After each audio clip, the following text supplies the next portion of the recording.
विकसित यूपी बैठक कानपुर जल्द आ रहा है सिर्फ और सिर्फ यूपी तक पर।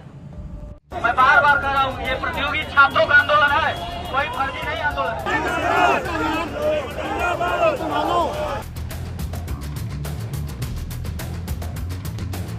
तो ये पूरा कोचिंग संस्थान पीडीए ने सील कर दिया है और अग्निशमन विभाग ने भी अपना नोटिस यहाँ पर लगाया है।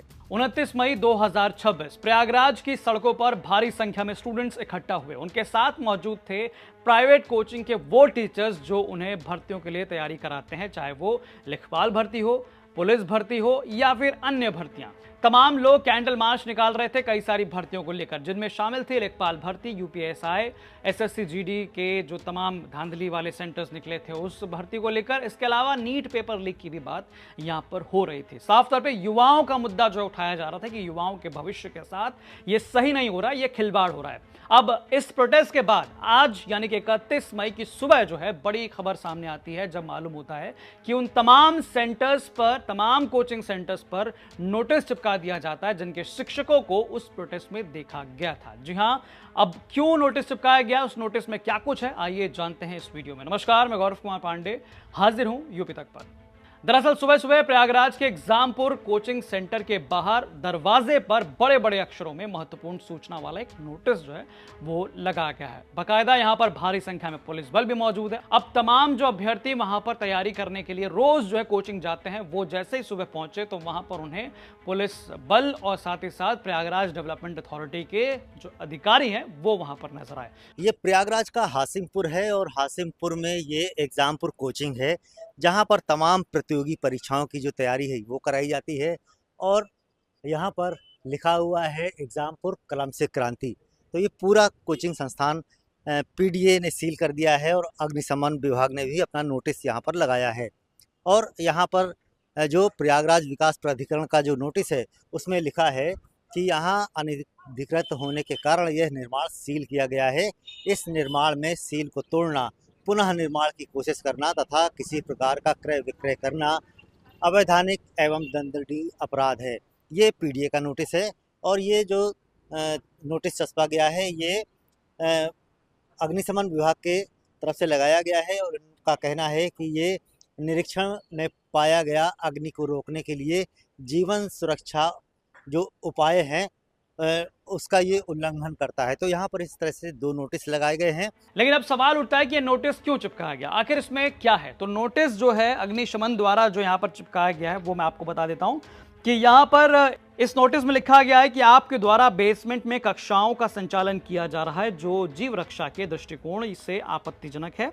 इस पर तत्काल रोक लगाया जाना वांछनीय है। इसके बाद आपके द्वारा बेसमेंट में विद्यार्थियों, स्टाफ आदि के शयन हेतु कक्षा का निर्माण प्लाईवुड एवं पीवीसी सामग्री से किया गया है जो अत्यंत ज्वलनशील है तथा आपका ये कृत्य जीव रक्षा के दृष्टिकोण से अवैधानिक एवं आपत्तिजनक है। इस पर तत्काल रोक लगाया जाना चाहिए तथा ज्वलनशील सामग्री को तत्काल हटाया जाना वांछनीय है। तीसरा, आपके द्वारा भवन के निकास मार्ग को लोहे के चैनल शटर पर ताला लगाकर बाधित कर दिया गया है जो जीव रक्षा के दृष्टिकोण से आपत्तिजनक है। इस पर तत्काल रोक लगाया जाना वांछनीय है। इसके अलावा आपके द्वारा भवन के निकास मार्ग पर जनरेटर स्थापित करते हुए उसे बाधित कर दिया गया है। अंततः जनरेटर को तत्काल विद्युत सुरक्षा मानकों के अनुक्रम में उचित सुरक्षित दूरी पर स्थानांतरित कराया जाना वांछनीय है।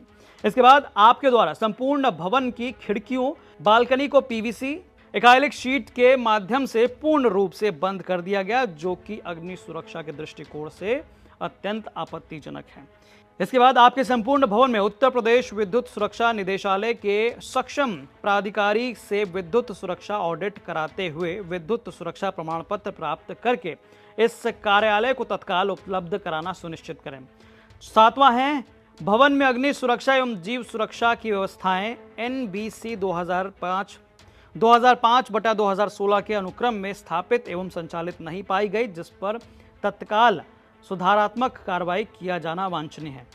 अब ये तमाम जो है कमियां पाई गई, इन कमियों को जो है बाकायदा 3 दिन का समय दिया गया इन्हें पूर्ण करने के लिए और साफ तौर पर ये नोटिस जो है ये चिपकाया गया है एग्जामपुर कोचिंग सेंटर के दरवाजे के बाहर। ये नोटिस जो है चिपकाया गया मुख्य अग्निशमन अधिकारी चंद्रमोहन शर्मा द्वारा, और ये साफ तौर पे इन्होंने जो है कमियां पाई हैं एग्जामपुर कोचिंग सेंटर में, जो कि साफ तौर पे इन्होंने नोटिस में लिखा और चिपकाया है, और 3 दिन का समय जो है दिया गया है। अब ना केवल एग्जामपुर बल्कि ऐसे ही कई और क्लासेस हैं, एमडी क्लासेस हैं, और बहुत सारे ऐसे टीचर्स हैं जिनके कोचिंग सेंटर पर भी इस प्रकार की कार्रवाई जो है वो की गई है। हम आपको आगे बताएंगे, लेकिन इससे प्रभाव क्या पड़ा, तमाम जो स्टूडेंट्स पढ़ने आ रहे थे वो जो है बाधित जरूर हुए हैं, और साफ तौर पे इसे इस नजरिए से देख रहे हैं कि कहीं ना कहीं ये जिस प्रकार से कैंडल मार्च निकाला गया था, कैंडल मार्च के बाद जो है उन शिक्षकों पर यह कार्रवाई की गई। हालांकि आपको बता दें कि प्रयागराज डेवलपमेंट अथॉरिटी द्वारा किए गए इस कार्रवाई के बाद अब थोड़ी इस पर राजनीति भी शुरू हो गई है। जी हाँ, युवा हल्ला बोल और कांग्रेस टीम से जुड़े गोविंद मिश्रा बकायदा इस वीडियो को पोस्ट कर लिखते हैं कि इलाहाबाद में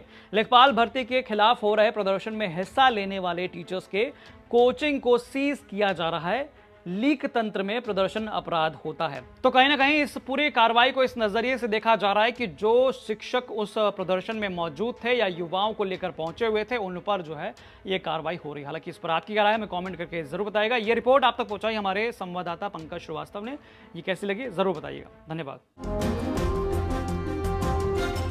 जब कुंभ से हम निकले, इतना विरोध, फिर मुझे समझाया गया कि अरे कुंभ की चीजें कुंभ के बाद खत्म हो जाती हैं, जो विरोध है, जो बात है वो कुंभ के बाद खत्म हो जाता है। और मैंने भी ये सोचा कि हाँ, फिर सब अपनी लाइफ में बिजी, अपने काम धंधे में बिजी, कहाँ किसी को इतना टाइम है कि ये बार बार मेरा विरोध करने बैठेंगे। लेकिन कुंभ निकलने के बाद मेरा नाम, आपको पता है क्या हो गया था? क्या? कॉन्ट्रोवर्शियल हर्षा। कॉन्ट्रोवर्शियल हर्षा? हाँ, जबकि अगर मैं इस चेयर पे बैठी हूँ, आपने बोला है, मैं बैठ गई, आपका ये वीडियो वायरल हो जाए, आप कुछ भी उसमें टैगलाइन डाल दे, तो इसमें मेरी कोई गलती नहीं है। मैं अगर शाही रथ पे बैठी थी और मैं अगर भगवा पहन के बैठी थी, तो मैं हर चीज अपने गुरु आज्ञा से बैठी हुई थी। जो पहना था, जहां बैठी थी, हर चीज गुरु आज्ञा से थी। तो मैं कैसे गलत हुई? ना मैंने किसी का अपमान किया, ना मैंने किसी का विरोध किया, ना किसी के साथ बदतमीजी की, ना अपनी मर्यादाएं पार की। तो मैं कैसे गलत होगी? और अगर मेरे गलत ना होने के बाद किसी को मेरा विरोध करना है, तो हर व्यक्ति अपने जीवन में स्वतंत्र है। अब महाकुंभ से निकलने के बाद मैं जहां भी जाती, जिससे भी मिलती, या कुछ साधु संतों से, क्योंकि विरोध इतना हो गया था, मुझे यह था कि मुझे धर्म के ही रास्ते में चलना है। अब धर्म के रास्ते में अगर मुझे चलना है, तो मुझे साधु संतों का सानिध्य चाहिए, उनका मार्गदर्शन चाहिए। उन्होंने मिलने से मना कर दिया कि नहीं, उनसे नहीं मिलना है, उनके साथ बहुत कॉन्ट्रोवर्सी हुई है, बहुत विरोध हुए हैं, नहीं मिलना है। अरे उस लड़की की क्या गलती थी? उस लड़की ने किसके साथ गलत किया? उसके साथ गलत हो रहे। इस वक्त अगर आप लोग साथ में नहीं होंगे तो कौन साथ में होगा? तो मुझे अंदर या महाकुंभ से लेके इस माघ मेला, पूरा 1 साल, 365 दिन में से 300 रातें मैंने रो के गुजारी है। मैंने मरने की अपने लिए विनती की है भगवान से कि भगवान मुझे मौत दे।